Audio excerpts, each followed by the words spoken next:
Afin de comprendre les mécanismes de l'univers, il est important d'étudier en détail les différents corps célestes de notre système solaire. Même si l'humanité a réussi à mettre les pieds sur la Lune pour la première fois il y a plus de 50 ans, l'exploration spatiale en général en est encore à ses balbutiements.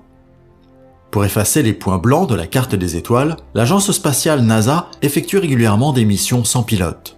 Au cours de ces missions, des sondes spatiales sont envoyées dans l'immensité de la galaxie, où l'équipement hautement technologique recueille ensuite des données et des images importantes qui aident les chercheurs à acquérir de nouvelles connaissances sur le fonctionnement de notre système planétaire.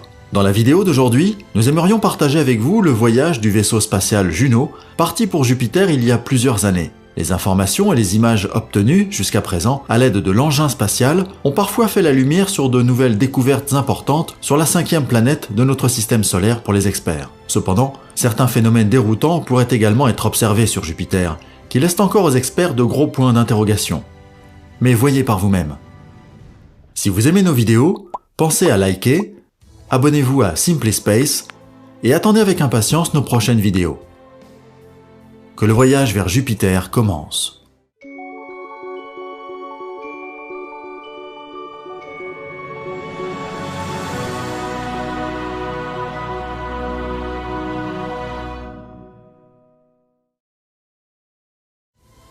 La mission du vaisseau spatial Juno a commencé le 5 août 2011, date à laquelle Juno a commencé son voyage vers l'orbite de Jupiter. Jupiter est la 5e planète de notre système solaire et diffère considérablement de notre planète bleue en termes de composition et de dimensions gigantesques. L'incroyable diamètre à l'équateur de Jupiter est de 143 000 km. Avec ses mesures surdimensionnées, la planète qui a été nommée d'après le dieu suprême de la mythologie romaine est non seulement 11 fois plus grande que notre Terre, mais aussi la plus grande planète de notre système solaire. La masse de Jupiter est principalement composée d'hélium et d'hydrogène. Ainsi, dans le monde de l'astronomie, Jupiter est l'une des soi-disant géantes gazeuses qui, contrairement à la Terre, n'a pas de surface solide. La distance entre Jupiter et la Terre est en moyenne de 778,6 millions de kilomètres. Il a fallu près de 5 ans à la sonde spatiale Juno pour parcourir cette immense distance. Le 5 juillet 2016, le personnel de la NASA a finalement pu annoncer la bonne nouvelle que Juno avait fait son voyage indemne et avait atteint sa destination finale. Depuis lors, la sonde explore l'orbite polaire de la planète gazeuse et fournit régulièrement aux scientifiques sur Terre des informations importantes. Les objectifs de recherche de la NASA. Les objectifs de la mission de recherche étaient que Juno devait collecter des données importantes sur la composition extérieure et intérieure de la planète Jupiter. Selon la mission, les experts de la NASA voulaient savoir de quoi était composé le noyau de la géante gazeuse. Mais la recherche sur la composition de l'atmosphère environnante est également un aspect important de la mission spatiale.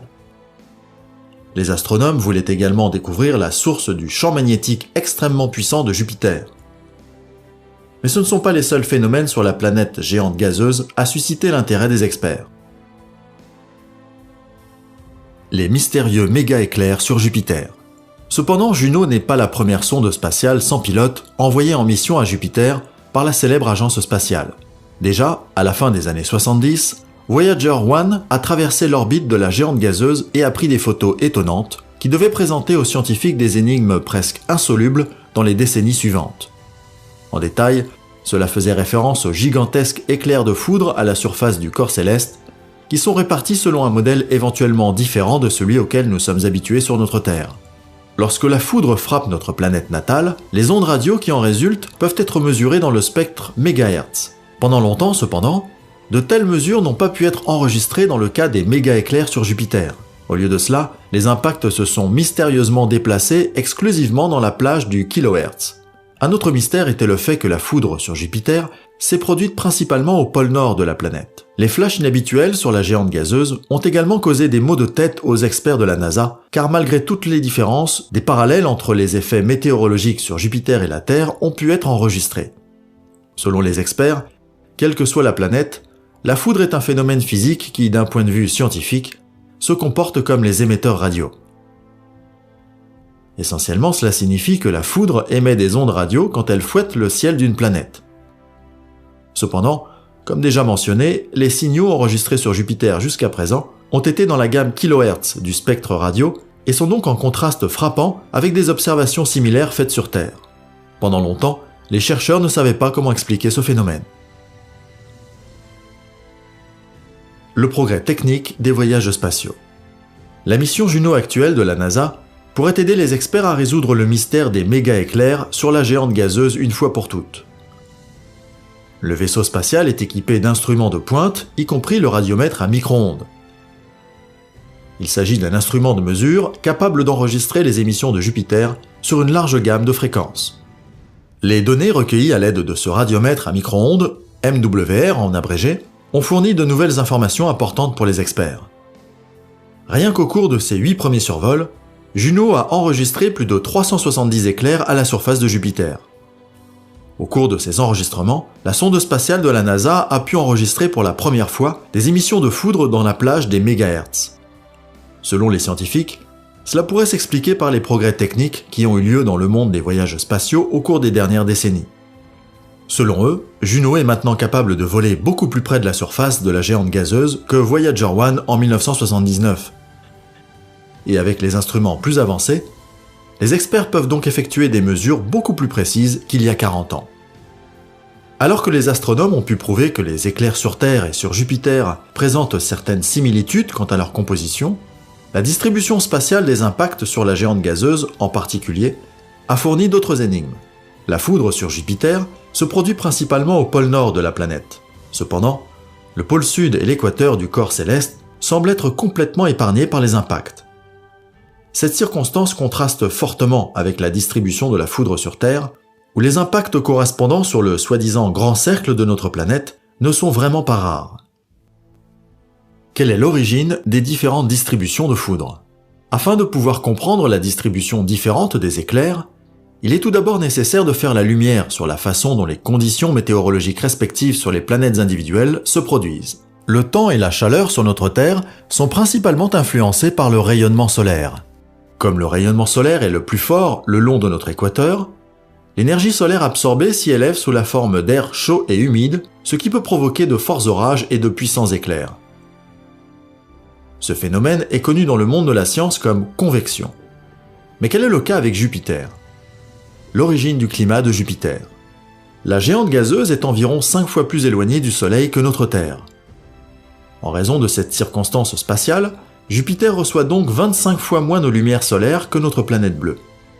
Contrairement à la Terre, la chaleur sur Jupiter est en grande partie générée par l'intérieur de la planète. En termes simples, Jupiter a une sorte de source de chaleur interne qui fournit au corps céleste une énergie suffisante, indépendamment des facteurs externes. Cependant, le faible rayonnement solaire pourrait également jouer un rôle important dans la formation du climat sur Jupiter. Tout comme sur la Terre, le rayonnement du Soleil est le plus fort le long de l'équateur de Jupiter. Les experts de la NASA supposent que ce faible niveau de rayonnement solaire à l'équateur de la planète est déjà suffisant pour empêcher l'émission de chaleur le long du grand cercle du corps céleste. Comme cet effet ne se produit pas au pôle de Jupiter, en raison du rayonnement solaire significativement plus faible, les gaz chauds de l'intérieur de la planète pourraient s'élever dans l'atmosphère et provoquer de violents éclairs pendant la convection. Le mystère du pôle sud de la planète. Cependant, même si cette théorie pourrait expliquer la distribution de la foudre sur Jupiter, la thèse ne fournit aucune information sur les raisons pour lesquelles les dits impacts se produisent presque exclusivement au pôle nord de la géante gazeuse, alors que la foudre au pôle sud de la planète se fait rare. Afin de résoudre ce mystère, un travail de recherche est encore nécessaire. Un facteur important en cours de ce travail, ce sont les données recueillies par Juno. La sonde spatiale moderne de la NASA est largement supérieure à l'obsolète Voyager 1. Par conséquent, Juno est capable de collecter environ 10 fois plus de données que son prédécesseur. Ainsi, Juno a pu corriger de manière significative les valeurs de pointe enregistrées par Voyager 1 en ce qui concerne les éclairs sur Jupiter. Aujourd'hui, nous savons que jusqu'à 4 éclairs par seconde peuvent se produire sur Jupiter lors d'orages violents. Avec cette valeur, les orages sur Jupiter sont similaires aux tempêtes que nous connaissons sur notre Terre.